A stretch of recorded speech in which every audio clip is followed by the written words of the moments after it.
Good morning and welcome. Welcome to the 10th and our last in our 10-part 2017 Summer Forum Speaker Series here at the First Unitarian Church. Our topic today is going to be religious liberty and the First Amendment. And our speaker is Pat Shea. Many of you know Pat Shea, an attorney in town, most recently a research professor in biology at the University of Utah, a graduate of Highland High School, Stanford University, Oxford University in England, where he was a Rhodes Scholar, and Harvard Law School. He's been a candidate for U.S. Senate, a candidate for governor.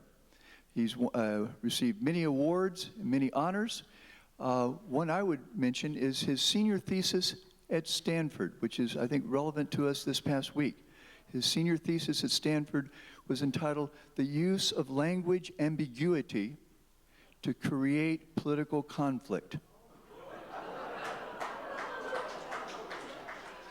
And when I think of words like Nazis and KKK, blood and soil, patriotism, those are words that we can talk about perhaps sometime. A quick mention, and that is that this, again, being the last in our 10-part Summer Forum Speaker Series, our church year begins next week with Reverend Goldsmith, and that many of the issues that have arisen in the last week or so coming out of Charlottesville will be addressed then and throughout the year. Okay? Quick reminder, and that is that we're going to, our speaker, Pat, will speak for about 15 minutes, and then we'll pass the plate for a couple of minutes, and then the rest of the time will be dedicated to your questions and answers. Please, if you have a question, indicate to me with your hand, and I will try to be as fair as possible in alternating back and forth. And we'll go to about 11:15 or so. Okay? So with that in mind, let's welcome our speaker today, Pat Shea.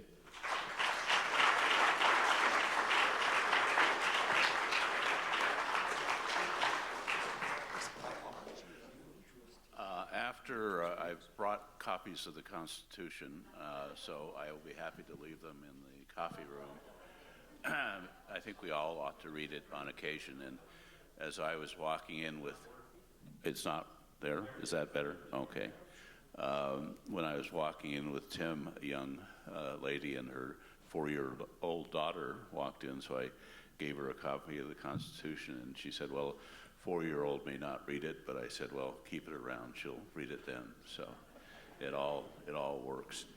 I first want to thank Tim for the invitation, and to Reverend Goldsmith, who has been a constant beacon of hope and rational thinking in otherwise irrational times.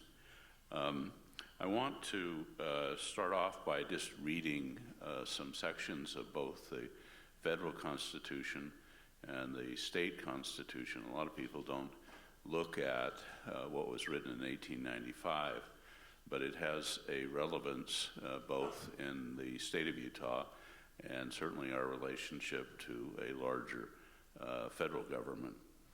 So the First Amendment, which is largely written by James Madison in the First Congress, says, "Congress shall make no law respecting an establishment of religion, or prohibiting the free exercise thereof, or abridging the freedom of speech, or of the press, or the right of the people to peacefully assemble and to petition the government for the redress of grievances."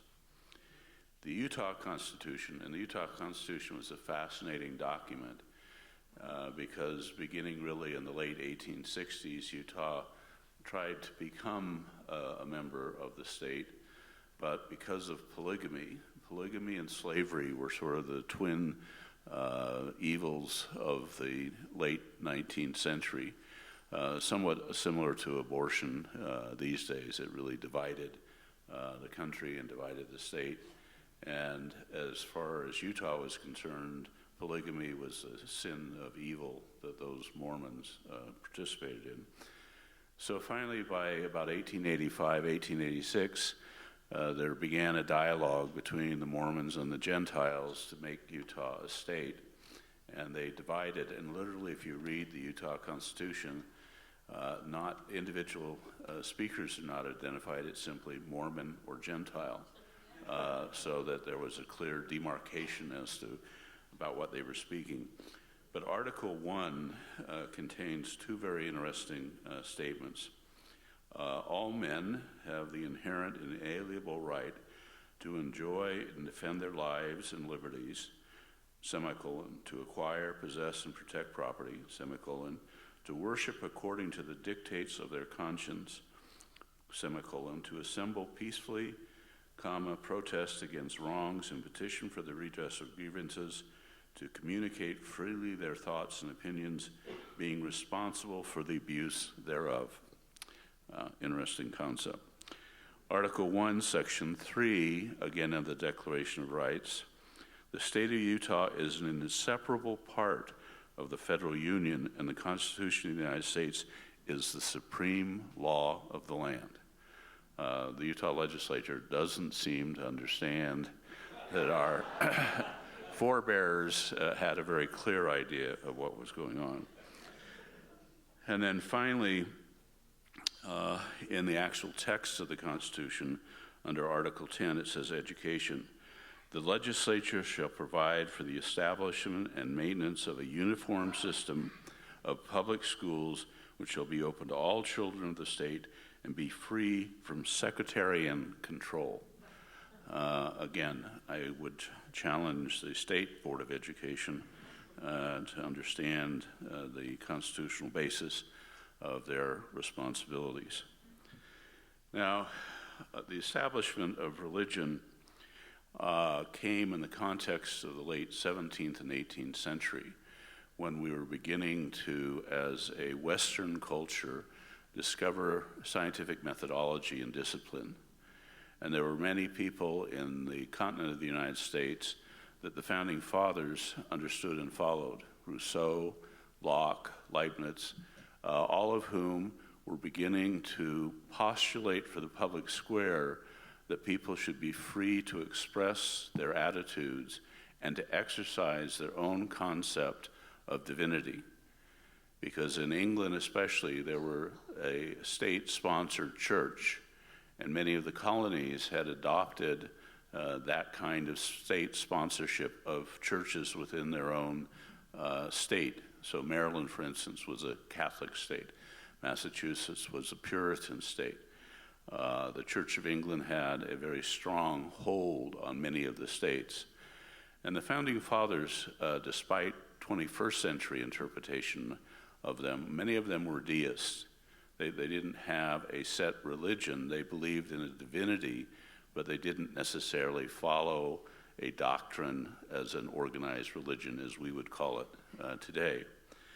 So I would suggest that given their experience, especially in the 17th, 18th century, the establishment, much like today's establishment, is concerned or was concerned about how they were being portrayed in public. So in England, if you were a playwright, you actually had to get a license from the crown to write your play. So there was a state form of censorship that our founding fathers did not want to take place in the United States. The establishment was upset about this false portrayal. So now we have a president of the United States who is quite quick to talk about false news and false media. And my senior thesis arose out of a sit-in that I was in charge. I wasn't in charge of. Nobody's ever in charge of a sit-in. I was part of the steering committee, and there was an English professor, Bruce Franklin, who later was kicked out of Stanford as a tenured professor because he advocated violence. But in these steering committee meetings that went on for hours and hours and hours, we would write communiques. And the communique's purpose was to solidify our base of support and not allow the opposition, which is mostly administrators and faculty, to understand what we were sending out as a message.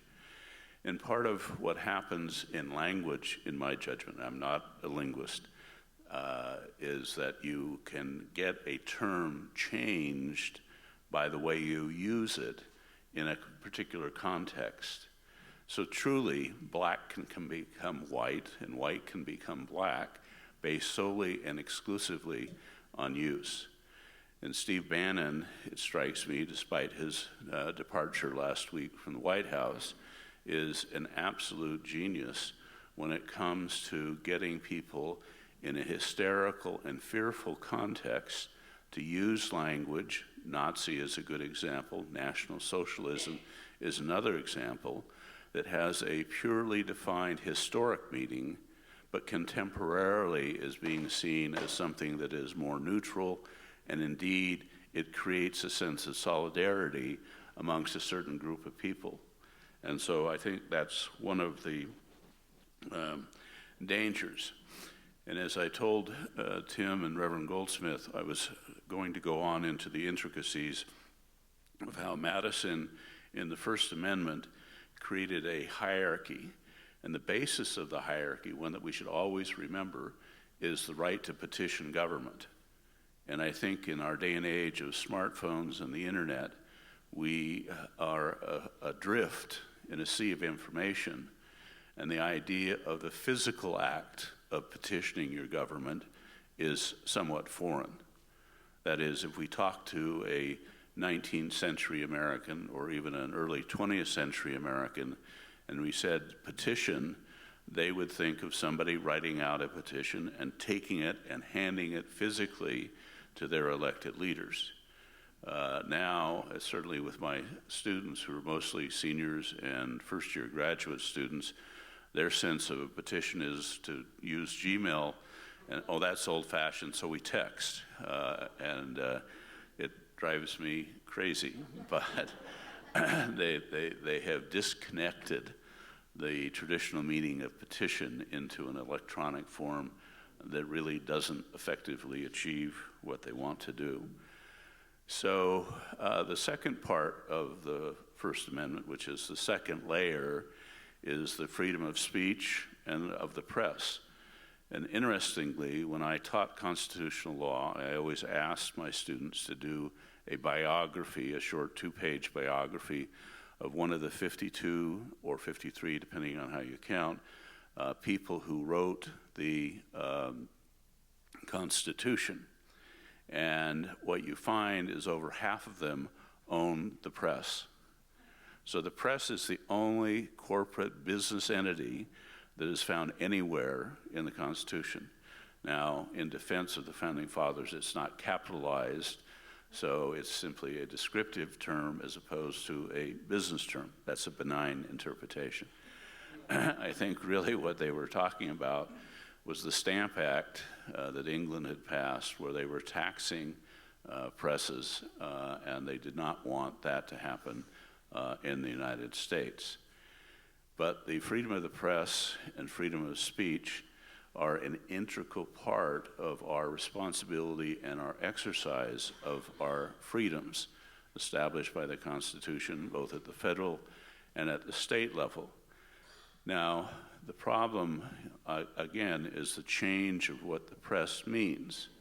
As we witness the slow demise of the printed word into electronic version, we are struggling, I would suggest, as a culture, to find a way to trust what we're reading. And again, I can't tell you, and many of you may have had this experience, of younger people saying, well, it has to be true because I read it on the internet.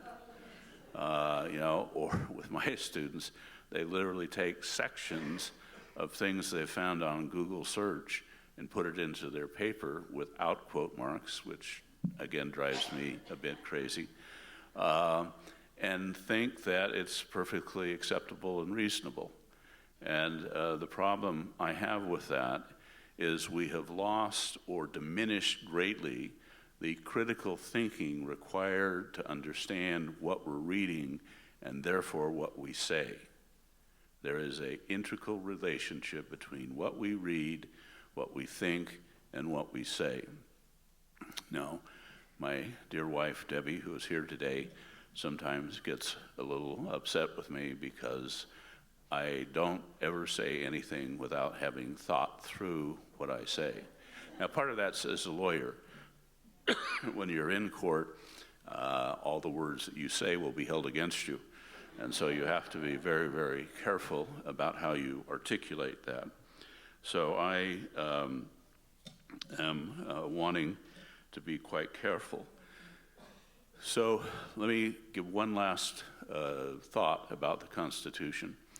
In 1919, there was a Supreme Court case called Schenck, and Oliver Wendell Holmes said that the First Amendment does not give anyone the right to yell fire in a crowded theater. Now, think about it. If you said to young people today, theater, they'd have a hard time conceptualizing the theater other than perhaps Broadway or something like that. But if you said in a classroom, particularly at the University of Utah, where you can have 300 or 400 kids in a classroom, if you said you can't yell fire in the classroom, some of them would dispute that because it would be a way for them to get out of class. But they would understand the context better if you said classroom rather than theater. And where there's a clear and present danger, as we saw in Charlottesville or as we saw in Boston yesterday, then the authorities, the state, city, county, or federal government, has a responsibility to regulate as to time, place, and manner. And so, for instance, with Tim DeChristopher, we worked quite closely with the Salt Lake City Police. So when there was a demonstration and a disruption on Main Street, the police were aware of what was going on, and there was no spontaneous action that resulted in fear and therefore in violence. We think of Martin Luther King and the Freedom Riders of the 1960s, where there was a disciplined approach to exercise their First Amendment right in a nonviolent civil disobedience. So I would suggest to you in closing that we need to think about a disciplined, peaceful, nonviolent civil disobedience action. And what do I mean by that? So we're approaching Labor Day, and I don't know if any of you are government employees at the city, county, state, or federal level.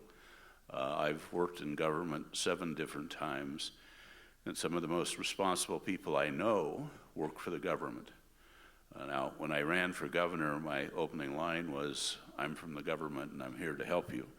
And it was always a good line of laughter, but it also was a very direct way of trying to communicate that we are the government. It truly is true that we are the government. So I would urge you, if you know anybody who works for the government, go out of your way to say thank you. It is a difficult job, and particularly in this state, it's a difficult job, where for 30 or plus years, we've made the government the enemy as opposed to being part of our own community. And I would think that on Labor Day, before or after, we might want to gather at the Wallace Bennett Federal Building and thank federal employees as they're going in. Because right now, they really do feel adrift with the person who is nominally head of our government. So think about that. Think particularly about disciplined, nonviolent civil disobedience. We have the power literally to shut down government. Our Republican Congress is not going to take their responsibility for impeachment seriously until we as a body of citizens say things have gone too far. We can't tolerate the kind of irrational utterances that are tweeted out on a daily, if not multiple times daily, and still live in a representative democracy. So exercise your rights of the First Amendment, and I'm happy to take questions. Okay. Let's express appreciation to Pat, and let's take 2 minutes to pass the offering.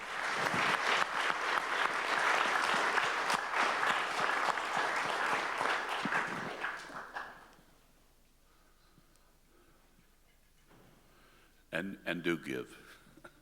And this gives you a chance to turn around and talk to your neighbors and shake hands and catch up.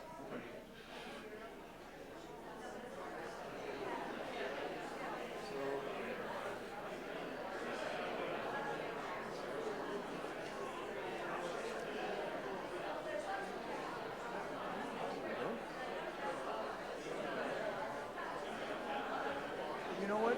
You can't, 'cause we're one person short all of a sudden. Oh, there's the plate. Okay, the other plate. Right here. I'll be happy. Okay, great. Do that. Thank you.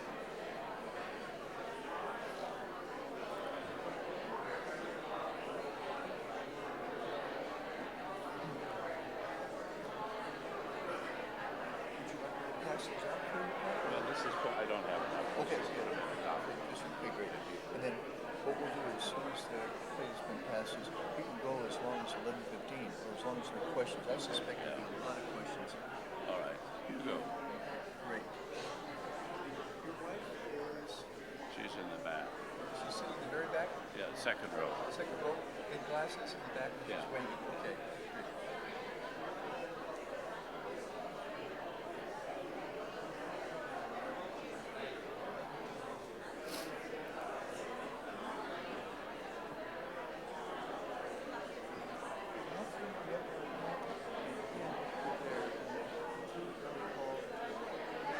There's no bathroom right here.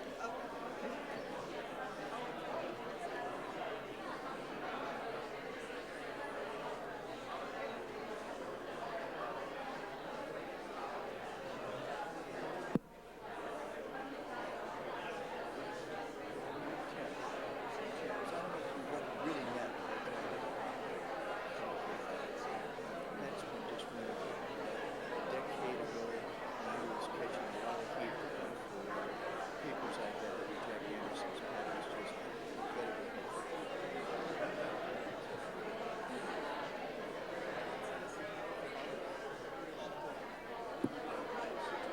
Sorry.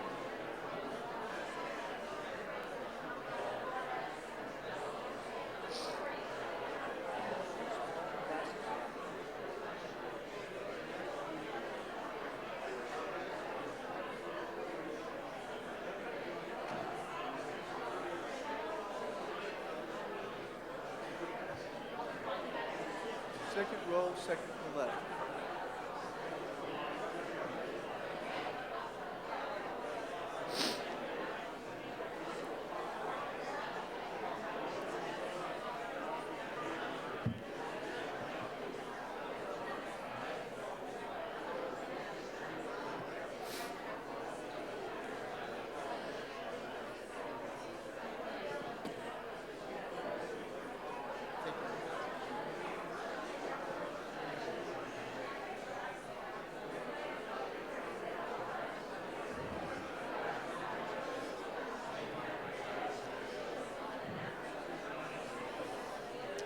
Okay, everybody. Okay. Questions. Who has the first question? Remember, hand in the air, catch my attention. Who's got the icebreaker question? It's going to be right here. Hi, Pat. For the last couple of years, the Mormon Church, through the Deseret News, has been working on the concept of religious liberty, religious freedom. I've been waiting for a definition of that. I'm still waiting. But the closest I've come is in a report on the consideration of the bathroom bills that some states have been considering, including ours. And apparently religious liberty is the freedom to keep someone from using the restroom. Actually, it was interesting. I was driving on the freeway the other day and saw a big truck that had Hobby Lobby on it. And I thought to myself, it really is unfortunate that we've had these setbacks in what I consider to be religious liberty. But also, for purposes of full disclosure, I was the first non-Mormon to represent the LDS Church on a difficult matter for almost 8 years. I've represented almost every church in Utah. Perhaps that's why I'm a non-believer now. But I did work with the Catholic bishop on letter on economic and social justice. I do think that we've had a sense of emboldenment on the part of the religious right to proclaim things that simply are not found within the boundaries of the First Amendment. And one of the things that I think I had the strongest disagreement with Justice Scalia when he was walking the earth was his interpretation of strict construction. The Constitution, if nothing else, is a living document. It moves and adapts in a way that fits into the context at times. And certainly, witness the Dred Scott decision, it gets it wrong, and then it takes a while to correct it. But the beauty of our system is that there are means of correction. And what I worry about is the people under 30 simply don't believe the government works. And so this last election, when we did elect the T, then I asked my students, how many of you voted? Out of 40 students, probably a third of them did not vote. And you said, why? And they said, because it doesn't matter. And if they begin to not believe in the franchise, then the demons amongst us, of which there are always many, will do things like saying you can't use a particular bathroom because of your sexual orientation. And that's simply wrong. So I've been obviously living under a rock. I wasn't aware that Steve Bannon is gone. Maybe everybody else is, but if you could expound on that just a little bit. Where did he go? Well, I can assure you that unlike T-Rex, he's not a fossil. Mr. Bannon, I'm sure, will use his genius to continue to pervert the English language and deny objective history. And so he will be a far more outspoken public advocate for the Donald, and I worry as to how we respond. They had a very interesting program on NPR. I know it's a socialist radio station, but it was about Sinclair Broadcasting that owns Channel 2 here in Salt Lake. And it was interesting. I used to be the general counsel for Channel 2, and at one point, we had 12 TV stations, 12 radios, and 12 newspapers, and George Hatch was the owner, and he was extraordinary in his dedication to the First Amendment. And when advertisers would call him up and say, we're canceling our advertising because of a news story you did, he'd say, well, that's your right. But he was not intimidated.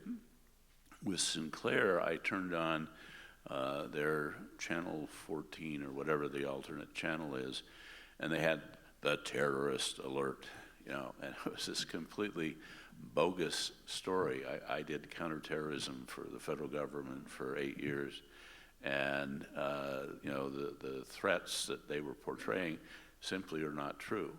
Do we have terrorism in the world? Absolutely. Do we know how to handle it? Absolutely. The war on terror is one of the great oxymorons of the 20th century. You don't conduct a war in a conventional sense against terrorists. What you do is systematic, law-abiding police work to eliminate it. And so what has happened with Bannon and in turn with Trump is this notion really that's come out of a reality TV show, that you change the production value every day so that people are confused as to what you're going to be doing next. And so when you have the news media who are trying to put out a newspaper or trying to put out a nightly news program, and they don't know predictably what was said just 2 hours earlier is actually going to be the policy, there is this cloud of chaos. And if they're confused, imagine what their viewers and readers are. Now, there are certain pillars that are very good at resisting this. New York Times, the Washington Post, even Bloomberg News, or the best, from my point of view, is The Economist. They really do have the ability to do that. But to me, if I were czar of education, I would start having students in second grade do rhetoric or logic. Each of the founding fathers did rhetoric as part of their formal education. I'd also make them do statistics.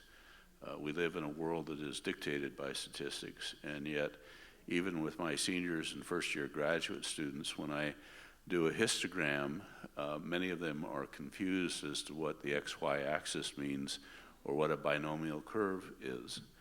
So we need to do, in my judgment, a better job of educating people.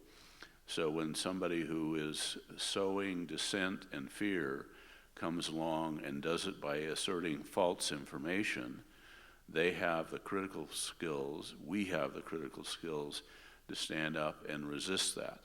And the first act of resistance is action, and the second is education.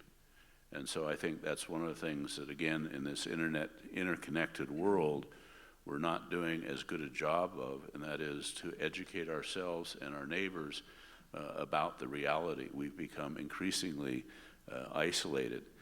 And again, on NPR, they were saying that students' screen time, if you include smartphones, is now almost 6 hours a day. And you can imagine the impact that has on their ability to think independently of that stimulus on TV or on their screen. Yeah, I would call it scream time.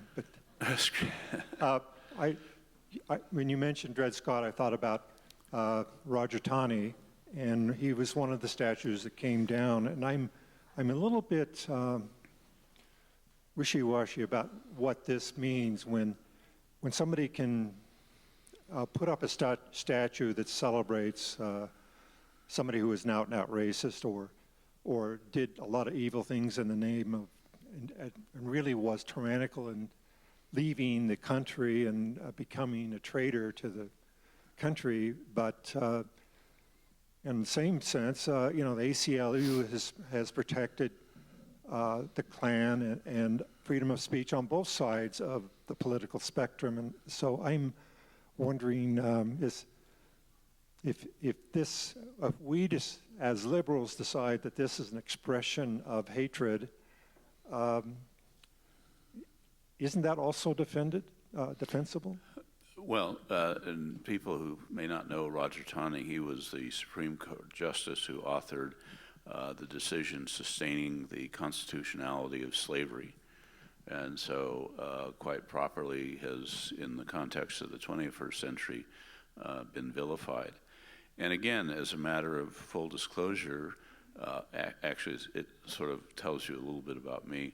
I was accepted to Leland Stanford Junior University, and I went over to my neighbor and I said, well, I didn't make the first cut, but I get to go to the junior university.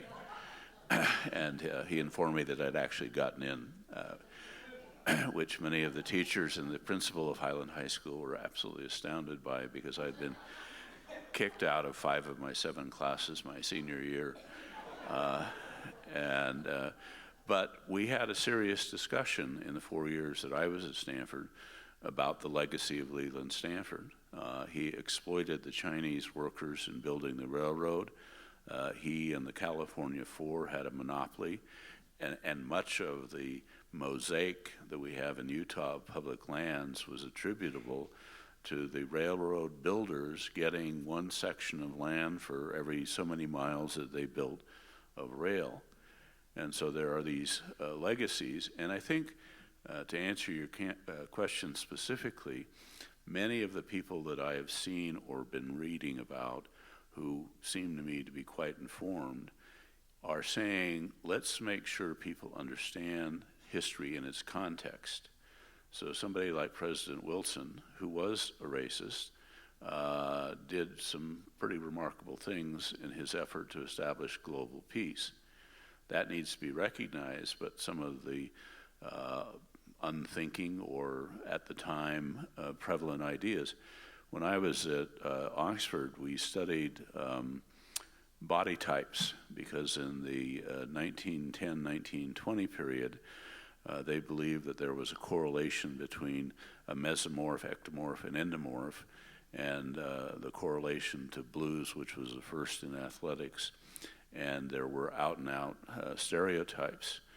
But then, lo and behold, in 1994, when I ran against Orrin Hatch, there was a book called The Bell Curve, which was written by a racist, saying that there was an inherent inferiority in certain races of people.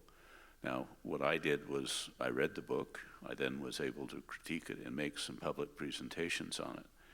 And so I think as we go through this tumultuous time, that is being the catalyst for the irrational acts is Donald Trump, because he's now made it legitimate for people to speak in racist terms, to misinterpret history, and we need, in a rational way, but in a disciplined way, responding to that, saying that's not acceptable behavior for an ordinary citizen, let alone the President of the United States. Good morning, and thanks Hi. for your presentation. I can somewhat sympathize with your students and others that have become disenchanted and given up hope on the system. It would seem to me that until we can get term limits, which is going to be next to impossible because they're not going to vote that out, but from day one they're looking to how to sustain their tenure. And number two, to get rid of big money in politics. That there's not a lot of hope. I still vote, I try, but comments on that? Well, I always remember what my astronomer friends and perhaps even the astrologists say, that the darkest part of the night is just before dawn. So maybe you can call me Pollyanna, but the worst decision in my mind is Citizens United. So in this third congressional runoff, there were over $800,000 spent, which put in a different way could mean that there were 16 teachers that could have been hired on a full-time basis in any of our 42 school districts. And so there is this misallocation of scarce resources. And Debbie and I went to a wedding last night that was probably one of the most over-the-top events. A lovely couple, no doubt about that. But the degree of ostentatiousness was incredible. And so we have people who are more worried about the interior design of their private jet than they are the neighbors across the street who are impoverished. John Huntsman and I were in India in 1991-92, and we went to a family compound where the patriarch of the family had built essentially three four-story buildings that all the members of his family lived in. And we walked in, and there was a Monet and there was a Picasso. And it was just, absolutely stunning that we were in Mumbai and we were seeing this. And then as we left, there were people sleeping in cardboard boxes outside. That kind of disparity, as we witnessed in the 19th century with the French Revolution, cannot be sustained. There will be an uprising. Now, one of the things that concerns me, having been in government, having seen much of the weaponry that's available, the means of suppression are greater than they've ever been in the history of human beings. There was a 60-minute program about a now unclassified machine that can use sound over 900 yards away to make it unbearable for people to be standing. So instead of seeing water hoses, you're going to see this sound machine making it so that it's unbearable and people can't exercise their First Amendment rights, arguably. And that's why I come back to this theme of disciplined, peaceful, nonviolent civil disobedience. And there may be sometimes when that's not going to work, but persistence is going to be the way in which things change. And so, yes, it's discouraging. Look at the quality of candidates. When I worked in the Senate, I worked for Senator Mansfield of Montana, Senator Church of Idaho, Senator Bayh of Indiana, and then I worked on the Judicial Committee in the House for Representative Don Edwards, a former FBI agent. And we did the investigation of the shooting at Kent State, and I uncovered the undercover operation with an undercover agent at Kent State that got everybody quite upset. Stan Pottinger was the Assistant Attorney General for Civil Rights, and he tried to get me fired or removed. I was an intern, so he had a pretty hard time doing that. But Don Edwards stood behind me and said, I don't care, he's investigating something. We don't have those kind of backstops for people. When I first worked in Congress in 1969 for Senator Moss of Utah, there were 2,500 employees in the Senate and 10,000 in the House, including the Library of Congress.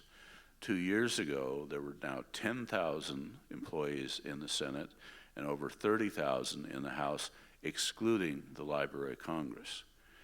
And so what's happened, in my judgment, is that there are people who are hired as ideologues, not because of how good a policy job they can do, but how much headline they can get for their employer, who then can build up a pot of $2 or $3 or $4 million for their reelection.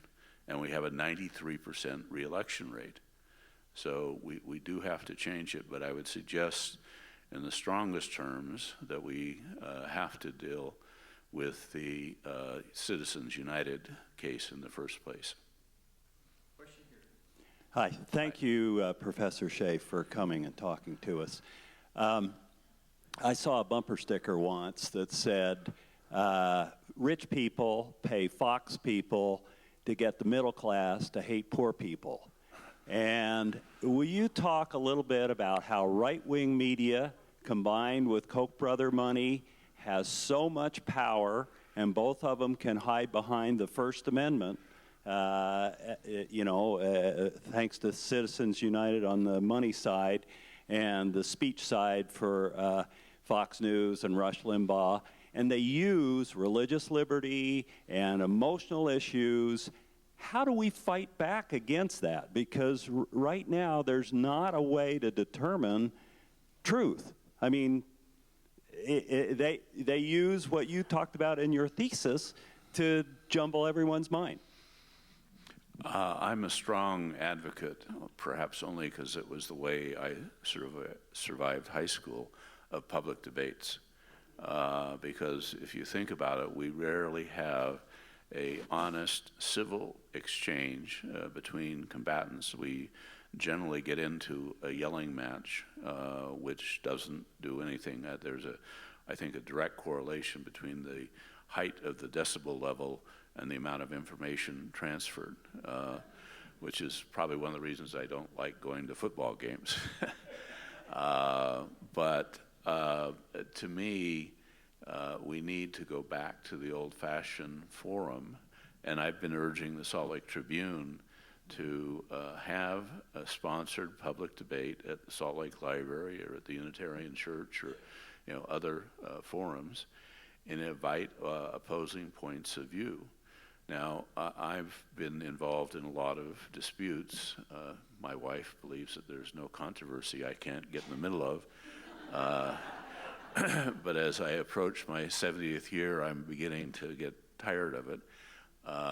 But Ken Ivory, the advocate for selling off public lands, in my judgment, says that he will not debate me again because I raised questions about how he financed his lifestyle. And the Koch brothers were part and parcel of that operation. I think freedom of information, or grandma in Utah, are ways in which we can get that information.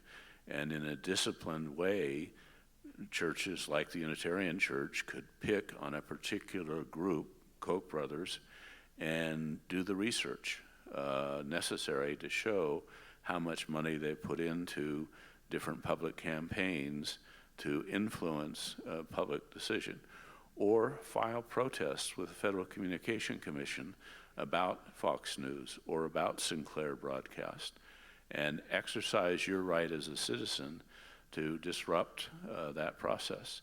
And maybe what we do is we have a sit-in down at Channel 2 saying, this is unacceptable to abuse the First Amendment by putting out propaganda rather than legitimate news.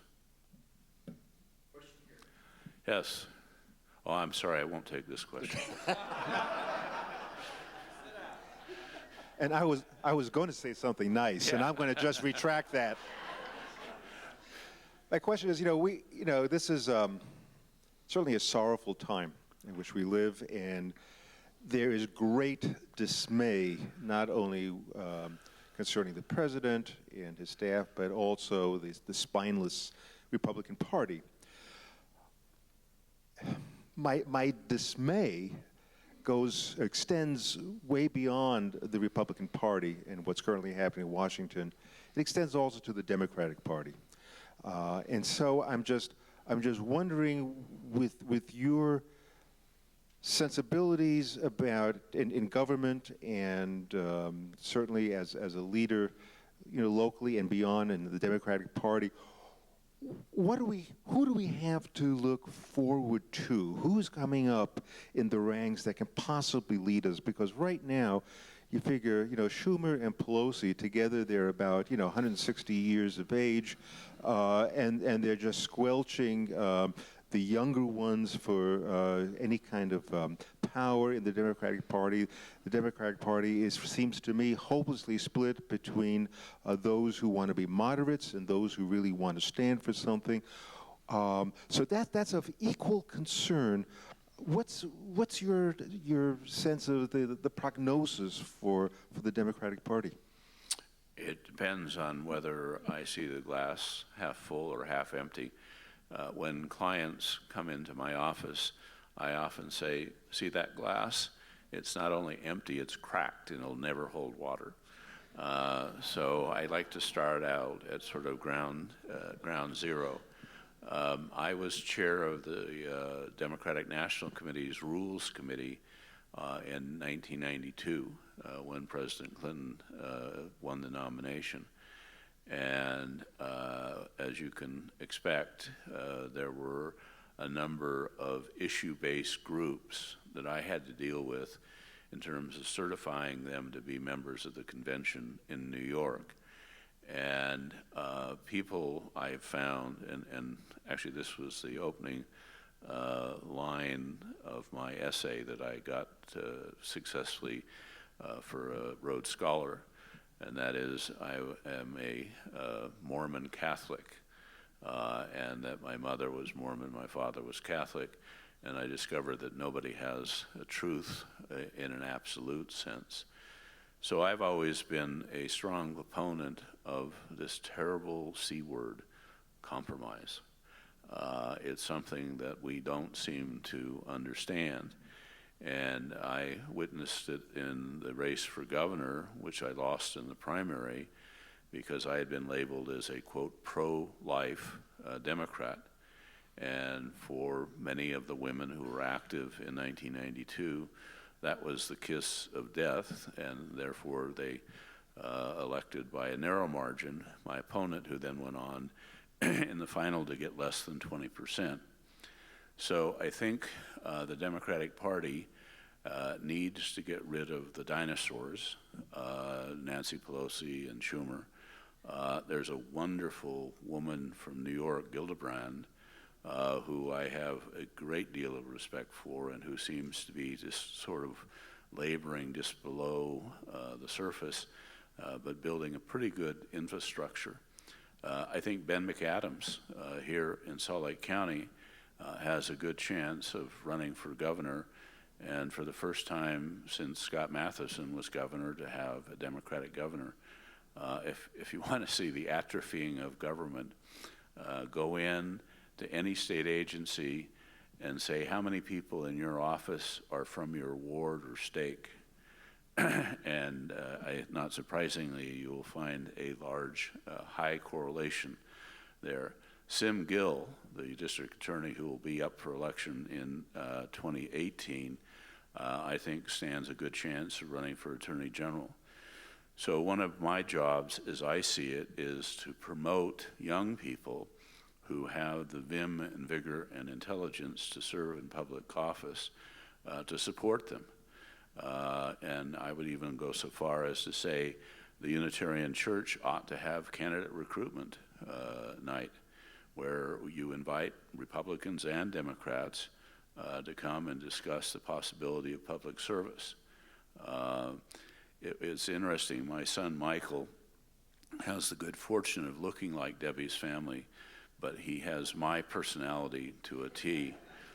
And when he was 5 years old, he was very good, and is still very good in my judgment, at getting Debbie to do things that she doesn't necessarily have to do. And so my role in the beginning was to always say, no, we're not going to do that. And so this one particular night at age 5, he walked over the door and turned around, put his hands on his hip and said, it's not fair. You think just like I do. And it was a good insight. Michael actually ran for office when there was a legislative seat that became open.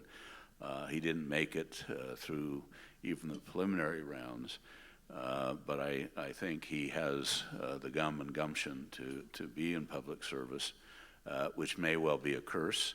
I never understood why Utah didn't understand they needed an Irish Catholic governor, but you know that's ancient history now. So as a conclusion to answering your question, Tom, I would urge everybody here to think of 2 or 3 people under the age of 30, but any time, really. I just saw Joanne Sagini, the mayor of Midvale, last night, and she's been a true public servant for over 30 years, and she's done a remarkable job. So I think we need to, if you will, get outside the Republic of Salt Lake County and do some proselytizing in areas of the state. Question here. Thank you. Power corrupts, absolute power corrupts absolutely. How do we move beyond that? I see honorable men and women move into politics and become dishonorable people because they're bought off. And just the reality of power is it moves us into, oh my gosh, I'm really better than the rest, and I need to make sure I get elected next year. Your response to that? Well, when I ran for governor and I raised over $600,000, I remember Debbie and I were in New York, and this man gave me a check for $20,000. And part of me kind of went, well, of course he gave it to me. I'm Pat Shea. And then I recalled watching, Senator Church or Senator Mansfield or Governor Rampton or Governor Matheson deal with donors, who felt empowered because they had written out that check. And you have to be very disciplined. And one of the things that I do when I've worked in Washington is the first day on the job, I submit my letter of resignation so that the person who has hired me can say, I accept it, or I can say, my letter of resignation. Now, on 2 occasions, it's been accepted because I, actually thought you could fire a federal employee, and that's not the case. So Mike Noel, the representative in Kanab and Kane County, was leaking confidential property appraisals about the Grand Staircase. Secretary Babbitt was very concerned, and so he said, get rid of him. And knowing that you couldn't fire a federal employee, I had an intermediary make it clear to Mike that he had a choice. He could move to Nome, Alaska, or he could retire. And he retired, much to the detriment of Utah.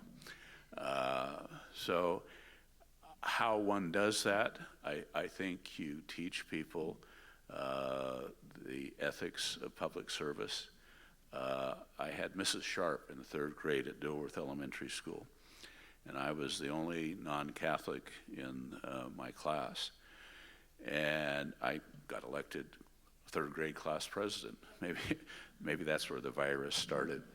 But we had a big celebration in May, and in our class we had 2 kids who had polio, Jimmy Eager and Jackie. Jackie had a serious deformity. So Mrs. Sharp had me be her dance partner for the maypole. And at first my reaction was just kind of, well, why can't I go with Jennifer Rouse or Christine Cannon, who were the sort of idealized 3rd graders? And then it dawned on me that that was an opportunity to feel and work with somebody who was different than I was. And even though the golden rule has been overplayed sometimes, it does seem to me that if you have that notion to see your own actions impacting somebody, and whether that would be acceptable if that person was acting on you, is a good way of checking that megalomania that seems to drive Wall Street and Washington, D.C. and the Potomac Village. And quite frankly, if there are egotistical acts, that we need to call them out, and say, and again, I think one of the unintended beneficiaries of the Trump era is Stephen Colbert. I mean, he is remarkable in his ability to make fun of but be serious at the same time, a president who's clearly gone off the rail. But what's happened is that his audience is channelized into people who are already critical, and the people who need to get the message don't watch him. And they'll watch Fox News, who then praise it every day. Actually, somebody who actually met with President Trump because of an important appointment said the first half an hour of their meeting was President Trump going through a briefing book that had every negative thing that that person had said about Donald Trump since 1988. And twice a day he gets clippings of positive news stories so that he feels that he's doing a good job. So, yes. I appreciate your experience and wisdom, Mr. Shea. Thank you very much for coming this morning. I don't have an answer to the question, in my mind, to the question I'm going to ask. It is simply this. The American people, and through the technicalities of the Constitution, have elected a man who apparently doesn't believe in government at all. And that strikes some fear in my heart. I'm wondering if you could talk to us about how we might walk back from where we've gotten with this man who is not filling important policy development positions in the federal government and so forth. Let me respond by sort of giving you lawyer-like 3 answers, and then you can pick the one you like. The first is, let's let the process move ahead. I had Professor Cox for constitutional law in my first year of law school. And for some reason, he liked me, and I drove his car to Washington, and he'd come to our house for dinner because he really enjoyed talking. And his main thesis is you have to make the system work. And so it requires discipline and at times severe disappointment. Now, when I was there in law school 1972 to 75, it was very popular that you brought civil rights actions, that you sued the government officials. And he said, that's not entirely correct. You ought to go to the legislature, or you ought to petition federal agencies. And so I think Robert Mueller's investigation may well come up with a smoking gun that requires the Republican Congress to do something. And I think their backbone may get relocated after they see a president making comments like he did this last week. It was notable how many Republican members of the Congress were upset by that. So first option is let the system work. The second one related to that is the 2018 election is going to be a very critical time. So Kathy Allen, who's the doctor who's running in the 3rd District, has, I think, a reasonable chance of replacing Jason Chaffetz. And we need to work for those people. We need to make sure that we have good candidates in the 1st, the 2nd, and the 4th District. I think that we're going to see Orrin Hatch run again, and therefore we need a strong candidate. Jenny Wilson, I have a great deal of admiration for. Whether she could win statewide, I don't know.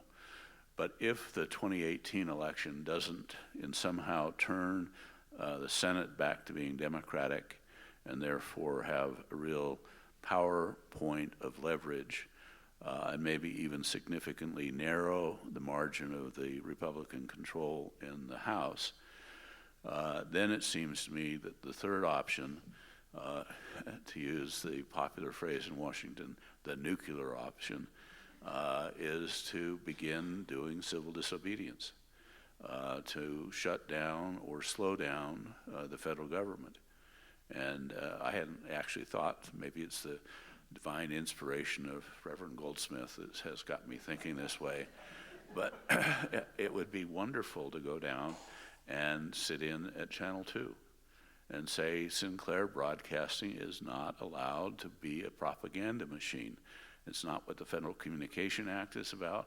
It's not about what we as citizens who are allowing you to have that broadcast license.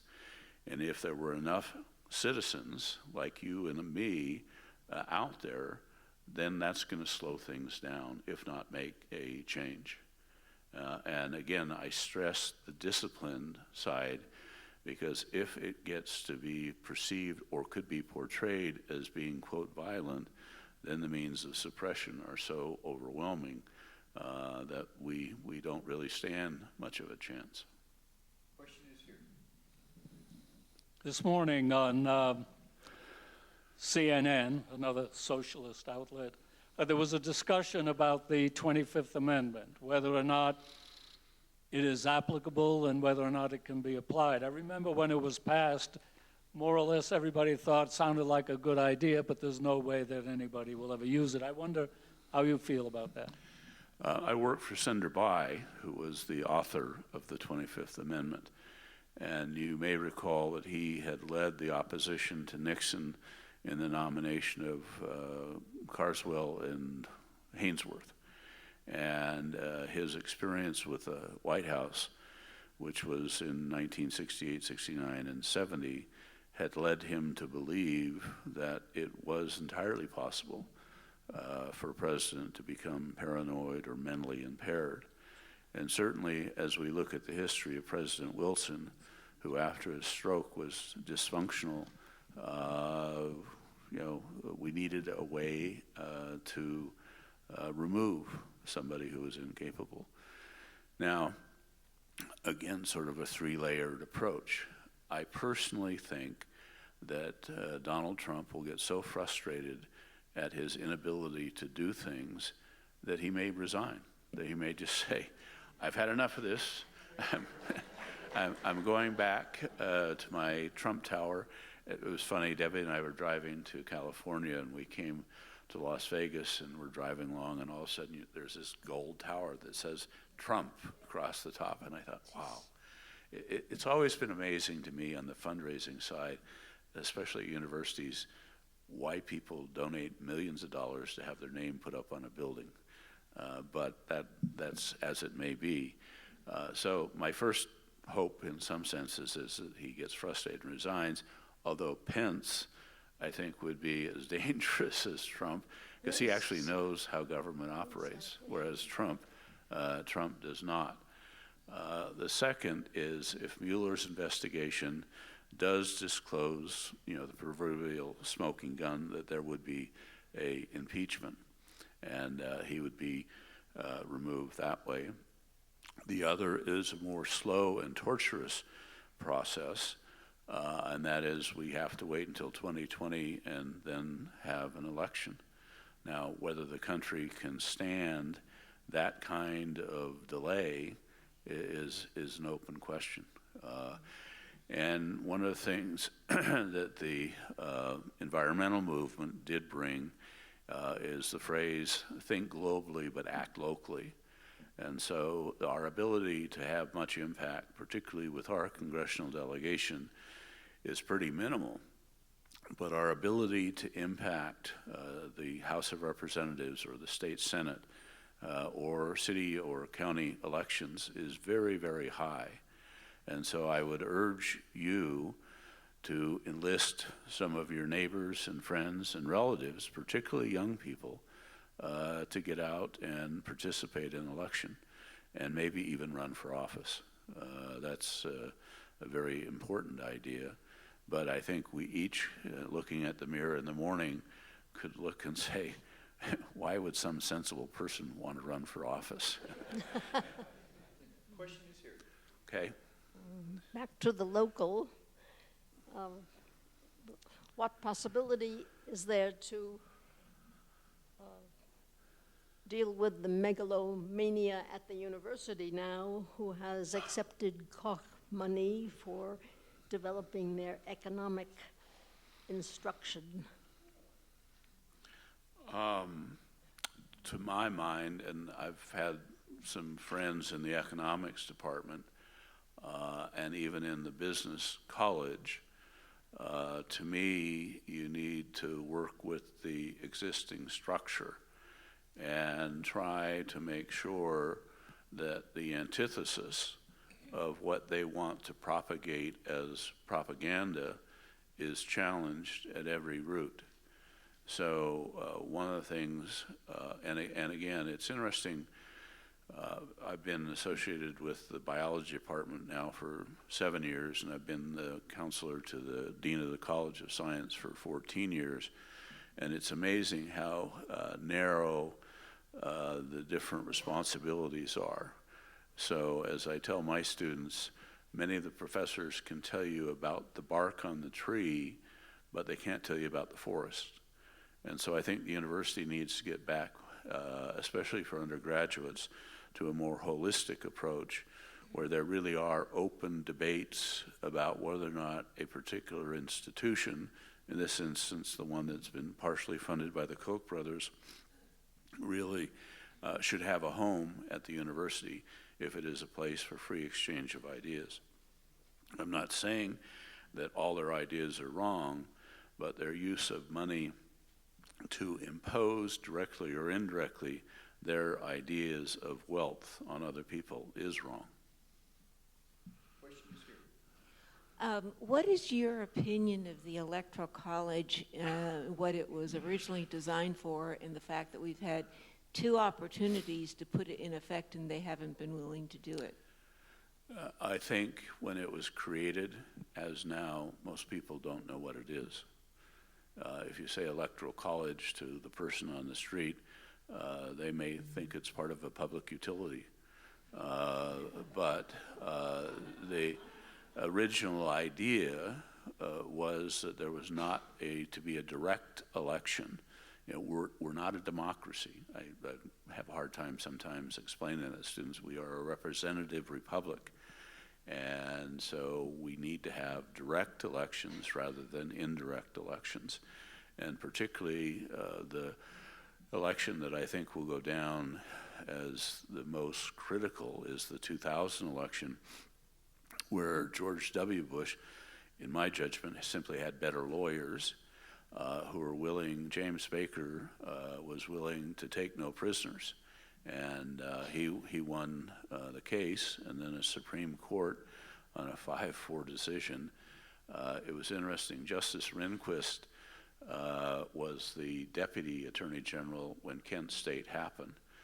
And I had done this investigation of the shooting at Kent State, went back to my second year of law school and was in a constitutional litigation class with Charlie Nesson, who had defended the Berrigan brothers. And so at Harvard, they have a Supreme Court justice come and judge their moot court, what they call the Ames Court. So they were the Justice Rehnquist and the judge from the Fifth Circuit, who was really a great judge, whose name I'm blanking on right now. They came, and in order to keep him engaged in the afternoon, they came to our class. So there were 12 of us in the class, and we each got to ask a question. So many of my dear Harvard colleagues were showing their mental acrobats by asking these complicated questions. And I simply said, Justice Rehnquist, you had 8 phone calls with Governor Rhodes of Ohio the night before the shooting at Kent State. Can you tell us what those phone calls were about?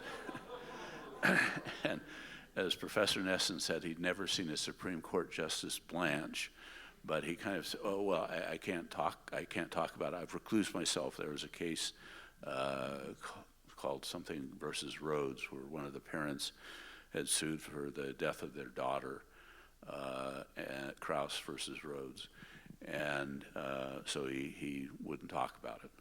And that was always one of my pet peeves, is I wanted to be able to find some way for him to have a candid conversation about that. I don't know. I'm at a loss, I guess is the best way of describing it. It is 11:15, and I'm not seeing another question. Is there one more question today? Pat, is there something you would like to say in conclusion? Yes, Debbie and I will have been married 37 years on September 1st. She does not count the 2 years we lived together, so 37 years. So I'd like everybody just to give her a round of applause. And Debbie's right here. So.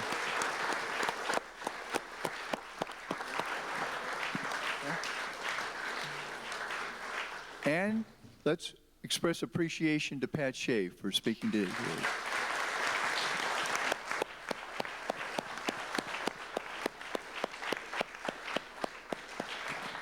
That concludes our summer forum for 2017. So the church year begins next Sunday, August 27th, and Reverend Goldsmith is right there if you want to speak to him. And thank you all very much. Thanks, Tim. The question I would ask you is,